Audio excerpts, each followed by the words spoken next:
To commodity champions, I'm Manisha Gupta. Well, the concerns mount over that the wheat crop, as an Indian Meteorological Department says, that the northwest India and parts of Maharashtra, Goa and Gujarat are witnessing above normal temperatures.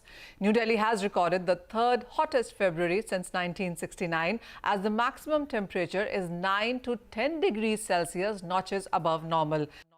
Has set up a committee to monitor the impact of rising temperatures on the wheat crop.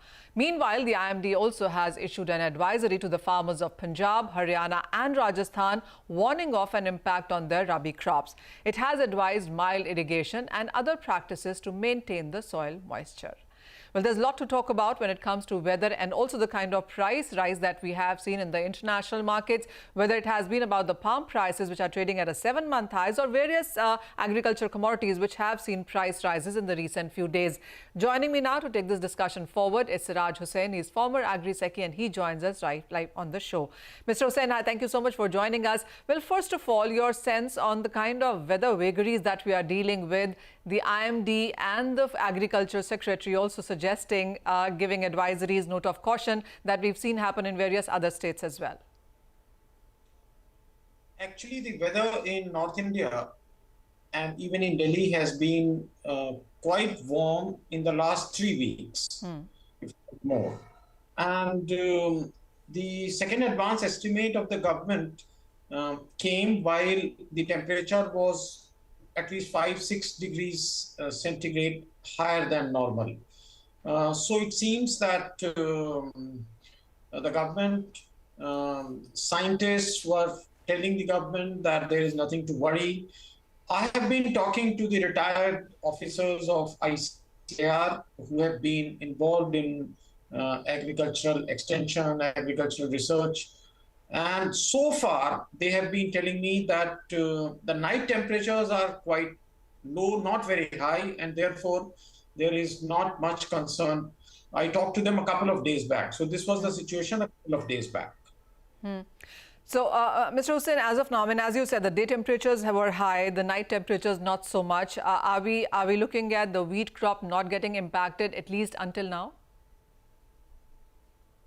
Actually, it is not for me to comment on that because I am not an expert. So there is an Institute of Wheat and Barley Research which should be coming out with advisory, and they have come out with an advisory that if high temperature persists, then farmers should use light irrigation. So that is a good advisory. Fortunately, there has not been any winter rains this year. Right. Oh, well, yes, that has been a concern as well, and IMD also talked about that. Is wheat the only one? Do you think the other horticulture crops or the other crops could also be looking at some concerns right now? Because it's not just about Punjab, Haryana. We've seen very high temperatures in Rajasthan, in Gujarat, where IMD put out an advisory suggesting that 40 degrees Celsius is what was recorded in Bhuj, and it is still looking at 37, 38 degrees of temperatures in various parts of Gujarat. Ditto Maharashtra, where we are nearly 3 to 8 degrees Celsius in various, cropping belts here as well. Too early days, because it has been too many days of warm temperature. How would you look at all these numbers? Actually, one good thing which happened this year was early sowing in most of North India. That would, I think, ensure that the crop is not too damaged. In fact, about 2 weeks back, there was concern that the crop of pulses and even mustard may be affected because of too much of low temperature in December.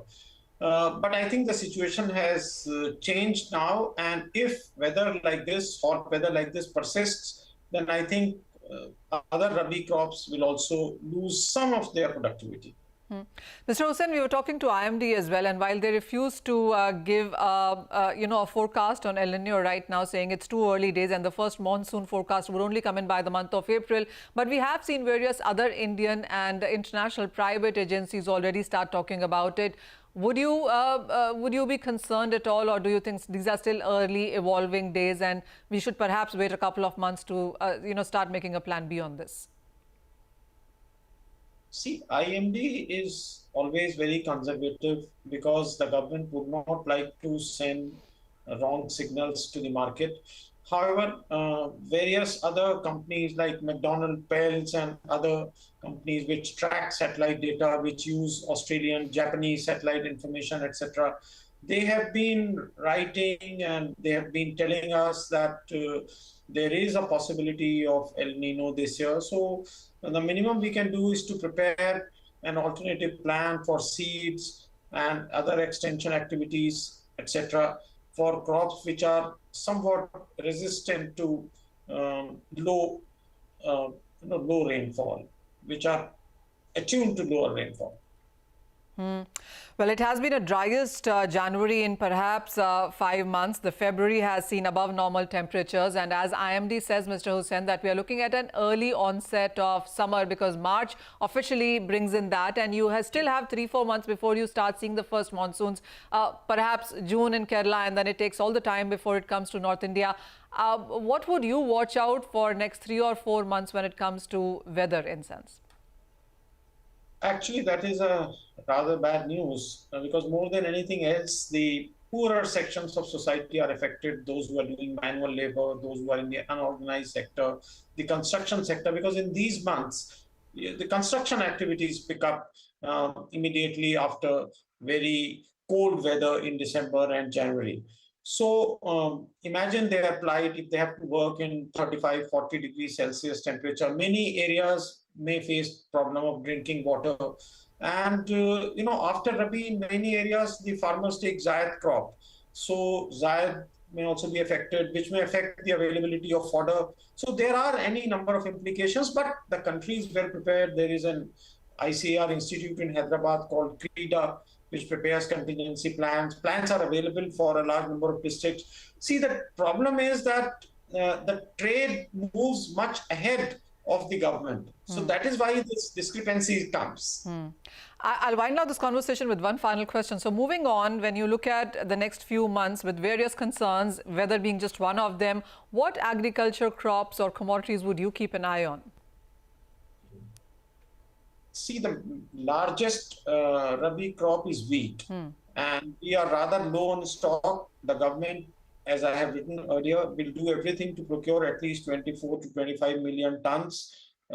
This will be achieved only if the market prices come down to the level of MSP, which is 2,125.